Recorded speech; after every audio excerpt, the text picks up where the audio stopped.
I started stripping my clothes off in the drive. So Jane, my wife, says, "What are you doing? What are you doing? What will the neighbours think?" The main issue is that it's the fastest eroding coastline in Europe, with some sections of the coastline eroding at over 4.5 metres a year. If they don't do anything for the rest of the week, they've done one thing.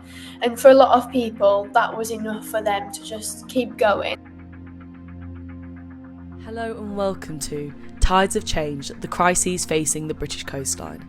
In this podcast, I'm going to be exploring the highs and the lows of one of Britain's most loved coastal towns. I'm Megan Clibbens, and I grew up here on the Yorkshire coast in Filey, a place that was once home to the second largest butlins in the UK. It was a haven for families and tourists, and home to my favourite childhood memories. Now, I'm taking a deep dive into the struggles facing this seaside community, speaking with the people who live here and seeing firsthand how they are fighting to stay afloat. Let's start with my own connection to Filey. I spent countless hours wandering along its rugged cliffs, tried every ice cream spot in town, and searched for crabs in every rock pool. Growing up, one of my favourite spots was always the arcade. I remember the sounds, the chime of the slot machines, the squeals of kids playing air hockey. But it's not always like this. In off-peak season, the crowds are thinner, and the flashing lights just don't seem so bright. This got me thinking. How does a population survive all year round when it relies so heavily on summer tourism?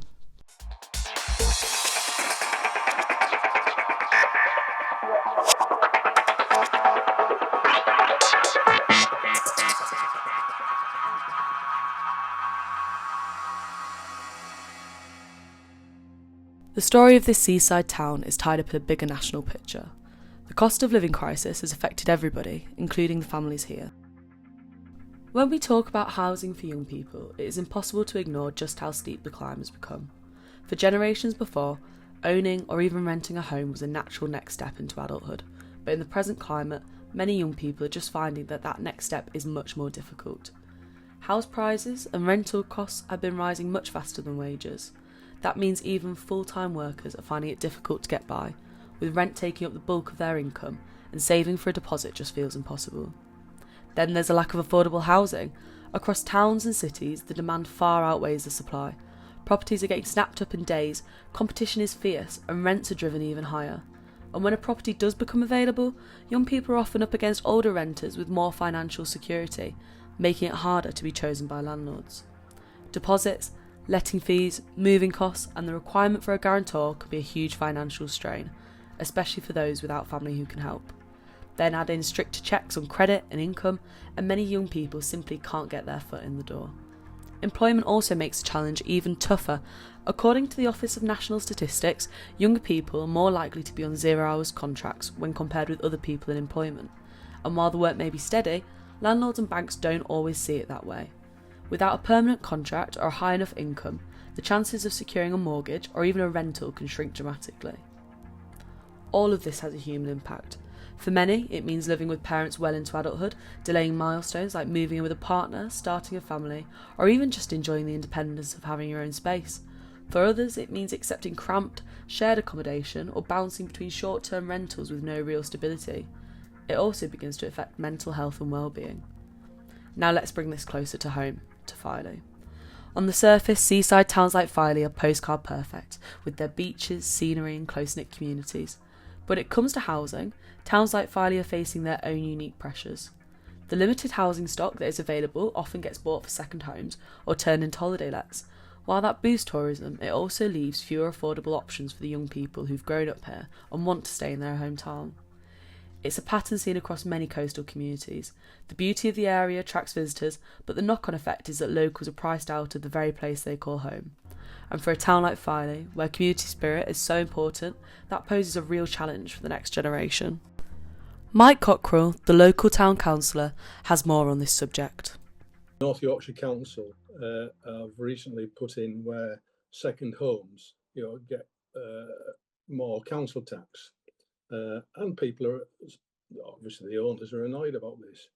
I think it's been done with the best of intention to try and maybe free up properties for young Filey folk. But because of the housing market, it's more than likely that those prices of the houses won't come down, and so it's still going to be a problem for young Filey folk when they want to stay in Filey and start families. When chatting with Mike, it quickly became clear just how deeply he cares for Filey. We explored the influence he holds as a local councillor and the very real challenges councils face while trying to serve their communities. The town council's powers to do anything significant are very, very limited. All right, both from a permission point of view and also finance.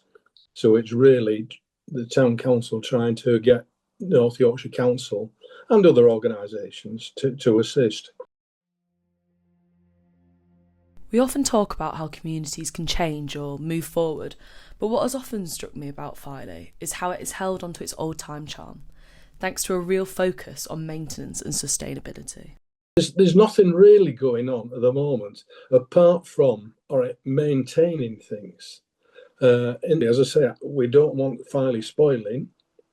Can be improved, but it's got to be maintained. And quite often, when there's a new project put in and all the funding and the business cases put forward, it frequently was that there was nothing in for maintenance. Times are very difficult financially for local authorities, but it's got to be there. I asked Mike about what summer is like in Filey. We both agreed that, while the influx of tourists can test the patience of locals, taking over the quiet beach and snapping up the best parking spots, the town's economy depends on it. It's a striking shift from the last century, when fishing was the heartbeat of Filey's livelihood. I always remember when I was a lad, we didn't used to go down to the beach during the summer because there was too many visitors. But Filey needs them. Things have changed in my lifetime tremendously. On cobble landing, there used to be about 30 cobbles. Now there's none. And it's very sad, that. Very sad.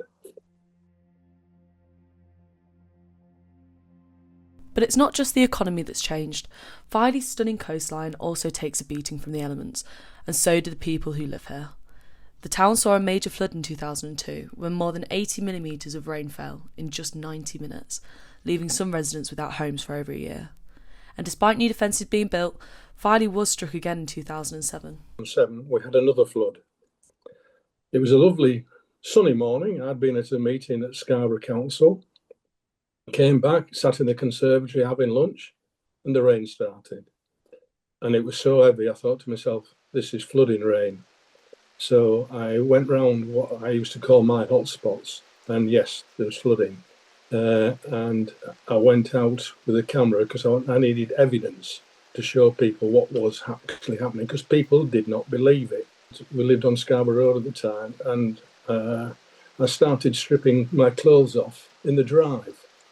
So Jane, my wife, says, "What are you doing? What are you doing? What will the neighbours think?" I says, "You don't want me coming in our house after the water that I've been in." After the 2002 floods, Micah took it upon himself to push for support from the environmental agencies, a process that was anything but quick or easy. He was promised a plan that would take 5 or 6 years. It took 19. But when heavy rain did threaten the town again in 2020, Filey was ready. This time the flooding didn't leave behind the devastation that residents had endured in years gone by. Among the other challenges facing Filey, they battle the ever-changing climate. There are dedicated people working tirelessly to protect and maintain our coastline, even though it's the fastest eroding in all of Europe. One of them is Kate Smith, a lecturer in flood risk management and a member of the Coastline network. She explains more. The main issue is that it's the fastest eroding coastline in Europe, with some sections of the coastline eroding at over 4.5 metres a year.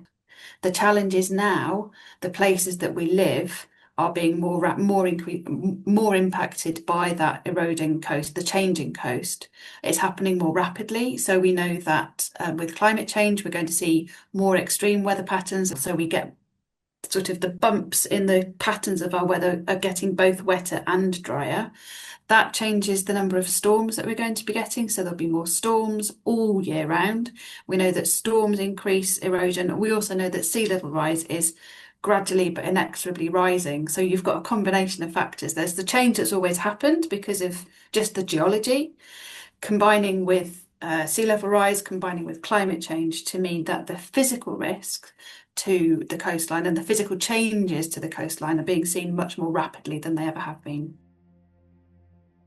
Over the last year, the UK government has started taking some action on climate and coastal resilience. In early 2024, Steve Reed, the then Shadow Environment Secretary and now in charge at the Department for Environment, Food and Rural Affairs, promised to fix the way money for coastal defences is handed out.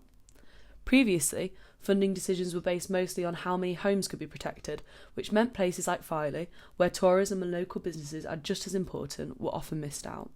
Since Labour took office, Reed has set up a flood resilience task force, a group that meets before each winter to prepare for storms and flooding. He's also launched a review of the old funding formula, with plans to update it by 2026 so that tourism and the local economy are properly factored in. Additionally, the government has announced reforms to make grants simpler. For example, a £3 million coastal defence project will be fully covered, and councils would only need to find 10% of the rest. So what does this mean for towns like Filey? It means that instead of being left behind, seaside communities could finally stand a better chance of securing funding to protect their coastline and safeguard the jobs and businesses that depend on it. It isn't immediate, but it's a sign that the unique needs of coastal towns are finally being recognised at the national level. The CoastR network brings together academics, councils and businesses as part of the Resilient Coastal Communities and Seas programme, which runs until 2028.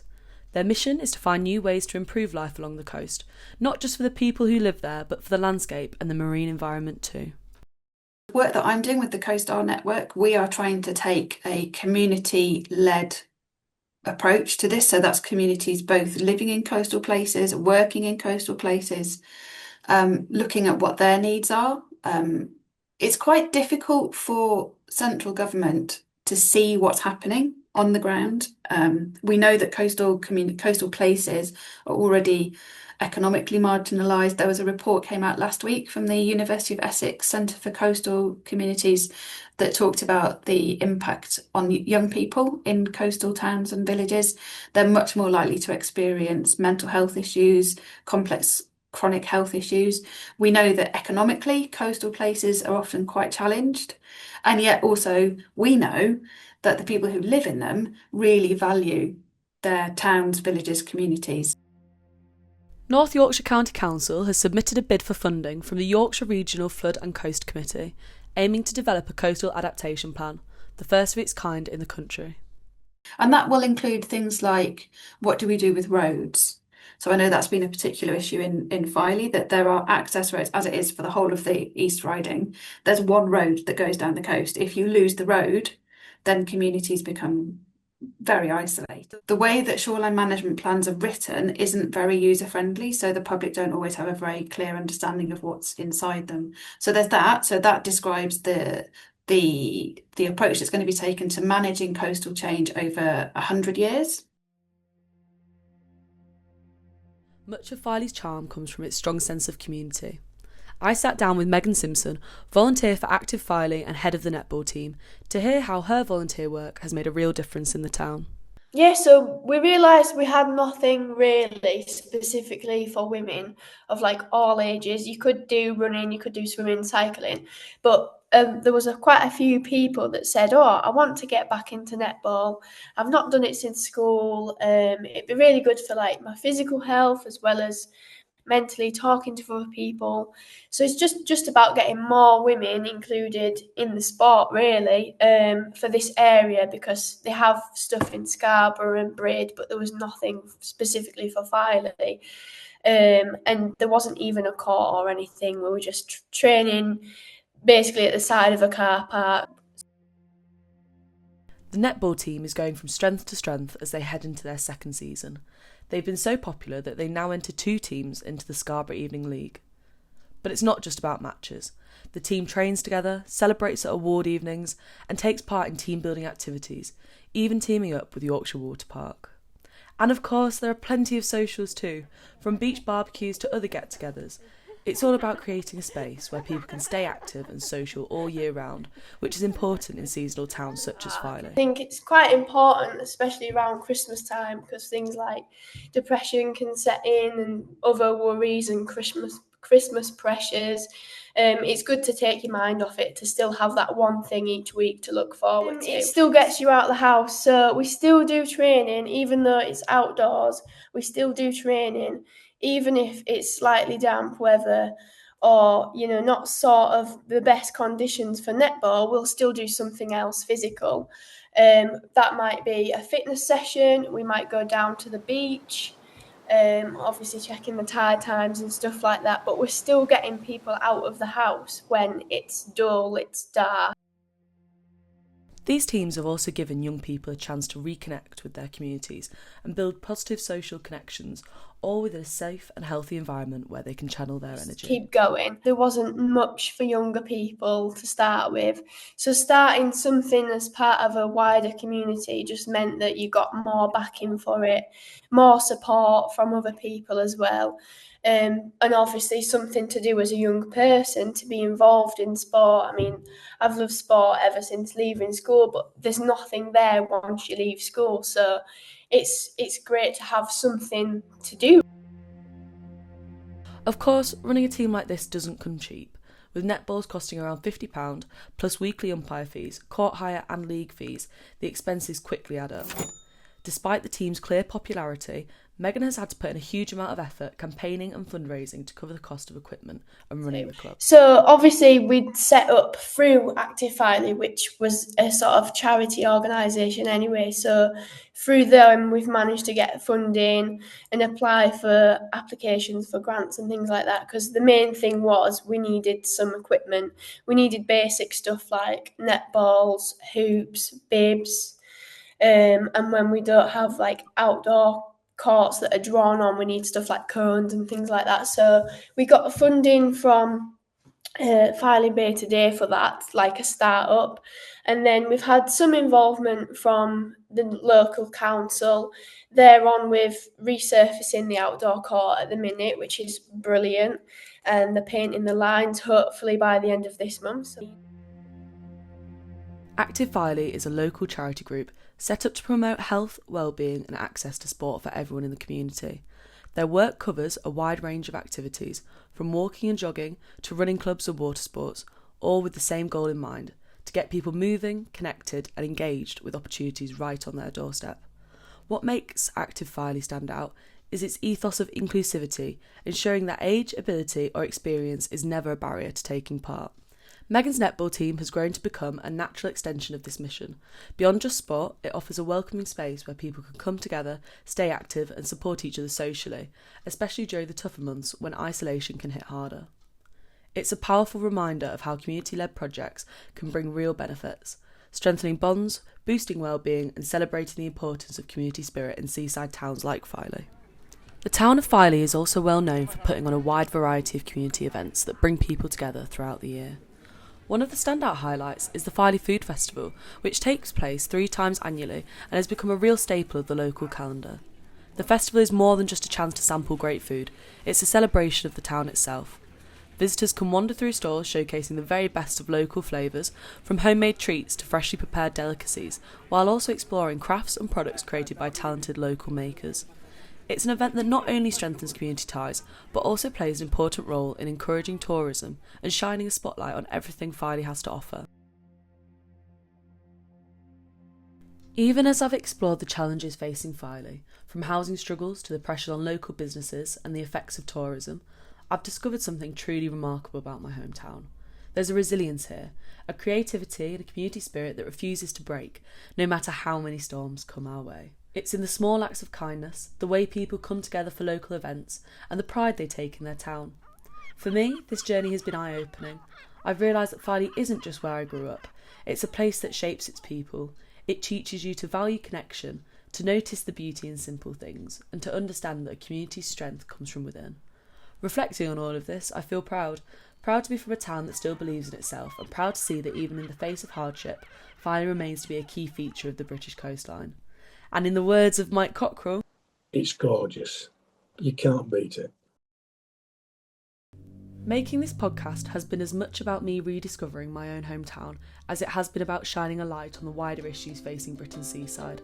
And I hope it's left you not only more aware of the challenges, but also inspired by the resilience that runs through these communities. I'm Megan Clibbins, and this has been Tides of Change, the Crises facing the British Coastline.